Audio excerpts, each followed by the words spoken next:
ખેડૂત મિત્રો, આજે તમને એક બાગાયતી ફ્રૂટ વિશે થોડી માહિતી આપીએ. બહુ જ મેડિકલમાં આનો બહુ ઉપયોગ થાય છે. આ ફ્રૂટ જો, આ ફ્રૂટ છે, આને આપણે બીજુરા તરીકે ઓળખીએ છીએ.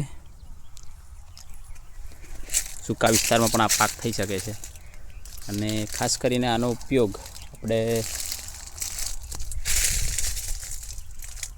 પથરી, ઘણા બધા આપણા અત્યારે હાલના ઘણા બધા એવા માણસો છે જેમને પથરીની બહુ બીમારી હોય છે. એમાં બનાસકાંઠા જિલ્લામાં તો ખાસ પ્રોબ્લેમ છે પથરીનો. જેને પથરી હોય એ લોકો આ ફ્રૂટનો ઉપયોગ કરી એનો રસ પી શકે છે. તે આનાથી ફાયદો થાય છે અને પથરી ધીરે ધીરે બહાર નીકળી જાય છે આનાથી. ખાસ કરીને એક બાબત ધ્યાનમાં રાખવાની છે કે બીજુરાનો રસ બનાવો તો સૌથી મહત્ત્વની બાબત એ યાદ છે રાખવાની કે એને સવારે નહીંના કોઠે જ પીવાનો, એટલે કશું ખાધા પીધા વગર આનો રસ પહેલાં પીવાનો રહેશે.